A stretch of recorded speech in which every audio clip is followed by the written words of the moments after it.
When was the last time you saw her? Last time I saw her. School. And she'd just come out of Jason's house. But yeah, we ended up just going back to the river.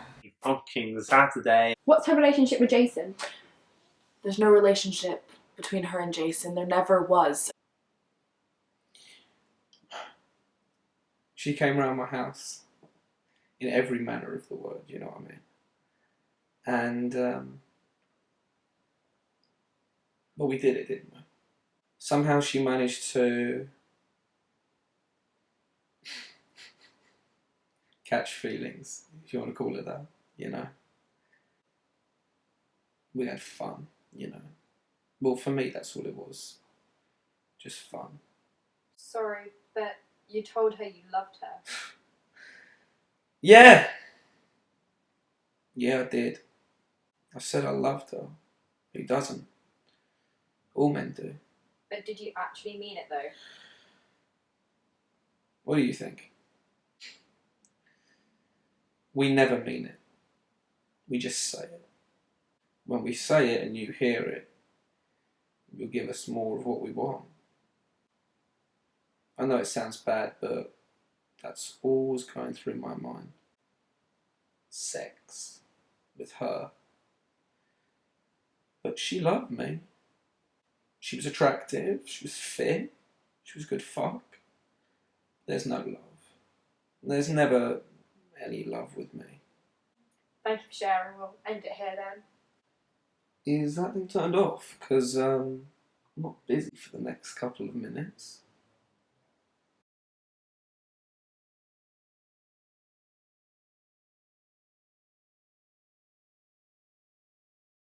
You know, we'd never really talked. But once she gave me a biscuit over the desk, and normally, if someone would give me food, then I'd just eat it straight away, put it in my gob, but this biscuit was special. She was special. And so I've kept it in my bag here. It's a chocolate Leibniz or Leibniz or something like that. Anyway, sometimes I just open up the bag and I have a little look, and it's rather mouldy now, but yeah, that's the smell. Makes me feel good. What was your last experience with her? Well, it was a difficult day, and I wasn't feeling too good, so I went down to the bakery, which is where I normally go when I'm not feeling too happy. And she'd just come out of Jason's house, so it must have been 6:30, 6:35 to be precise. And well, I went in and I got myself a chocolate eclair, because they don't sell these in the bakery. And it always reminds me of her. I took one bite and I thought, go on, I'll speak to her. And it plucked up the courage and I just went over and I just started speaking to her. What did you say? Well, before I could speak, she reached out and she took the eclair. I offered it to her, and she just started, I don't know really, just eating it, and it was, I don't know. And then I looked back at her lips, her juicy, plump lips, and I thought, oh my God, I could hardly control myself. Oh, so I just leaned in. I couldn't control myself. I just thought, what the heck? So I leaned in, and she started, I don't know, she started getting all scared, and she ran away, and You forced yourself upon her? well, I suppose you could say that. Yes, I did. It was more passionate than a passion fruit. Oh my God. Is there anything else you would like to add? Do you have any more of those crisps? I had some in your waiting room, but I've run out. I wonder, they're so addictive.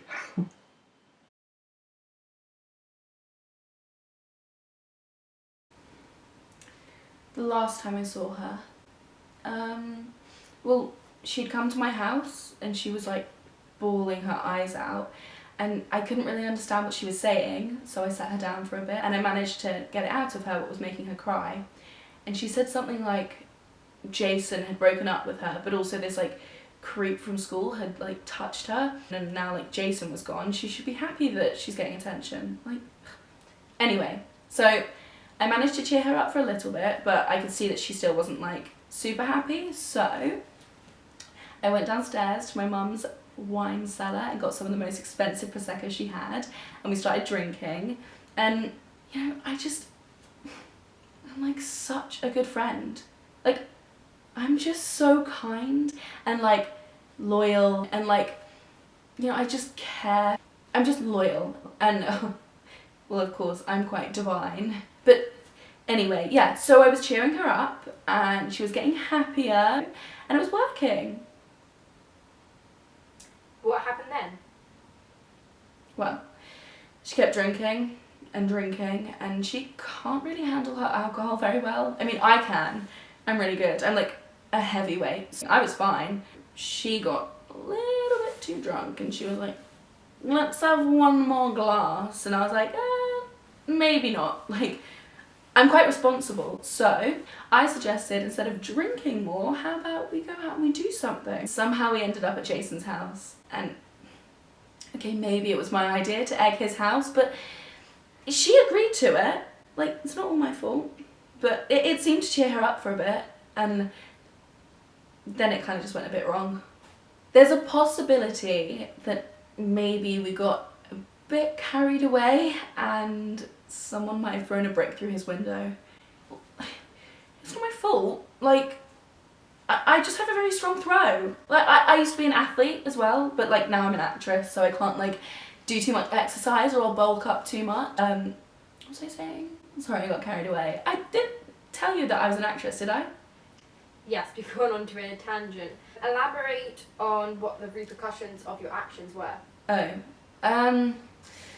Okay, so Jason's mum has CCTV on her house for some reason, and so she saw us. But like, I was smart, so we covered our face, of course, because like that would be stupid. If anyone's ever seen a movie, they know that you have to wear a balaclava. But yeah, we weren't really thinking straight, so we were wearing our school uniform, and the principal called us into his office the next day.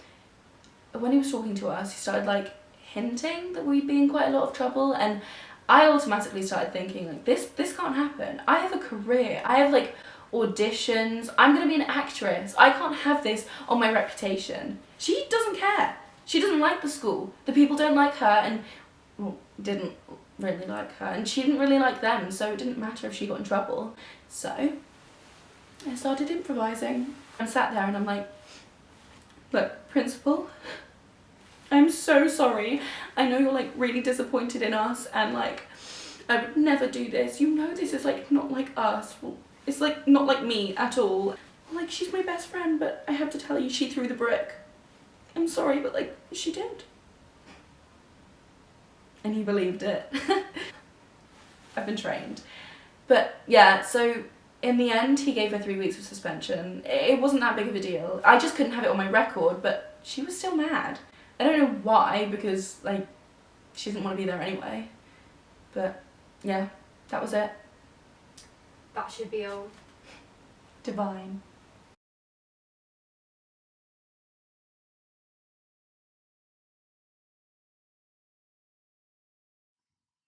Were you two that close?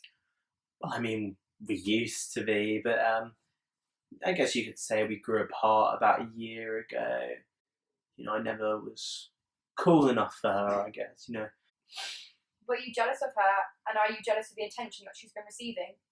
I'm not jealous. I'm not a jealous kind of person, I guess. I had to work for my attention, keep working, you know, host these parties every fucking Saturday, and kind of just trying to work myself up until, you know, I could be with all those cool kids. But she didn't have to work at all. Why did you meet up on Saturday the 27th of October? Well, I was hosting a big rager at my house on the 27th, and kind of, I thought, why don't I just invite her around like the good old days, kind of just have a bit of fun with her. And she wanted her hair platinum blonde, and it kind of reminded me of this incident a year ago. What incident? Well, basically, this incident, she got blonde hair done. She tried to dye my hair blonde. It just turned out into this green, disgusting mess. It's fine. I cleared it up. And I kind of thought, you know what? Why not I do to her what she did to me? So, got a bit of blonde dye, kind of chucked it in her hair. We got back to mine, and oh no, it's a little bit green. Stop bleaching it, and it just turns into this strawy, disgusting, horrible mess. I mean, maybe it's me. Maybe I'm just a monster. Great. Thank you for sharing.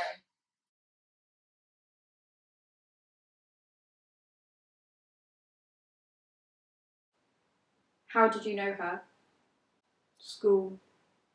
Did you hang out much? Sometimes. Did you go to the party? Yeah. She left. Did you see where she went? Yeah. Where did she go? Away. Can you be more specific? Far away. I know that you know what happened on Saturday the 27th of October. Maybe not. Anyway, you heard her crying in the bathroom, did you not? Did she not ask you for your help? Did you lie? These are easy enough questions to answer.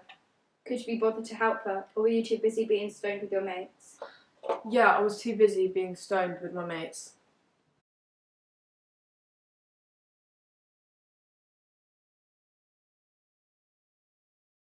What's your relationship with Jason? My relationship with Jason is private and between us. But, it's just casual. It's not really deep. But you're his favourite. Yeah. Definitely liked me more than her. At the party on the 27th of October, there was a fight. Tell me how it started. She started flirting with Jason again, touching Jason, telling him that she still loved him, and he didn't want her to. He's a gentleman, and he respects women, so I had to get involved. That's how the fight started. What did you do to her? Beat the shit out of her. But I think you already know that. Her already crispy, flaky, fucking disgusting hair ripped out. Did you see her leave after the fight? No. Heard her cry. That should be on. Yeah. Thank fuck. What the fuck did you just say to me?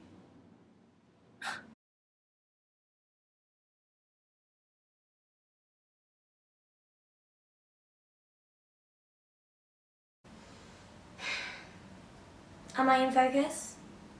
Yeah, make sure it's central composition. 1 second.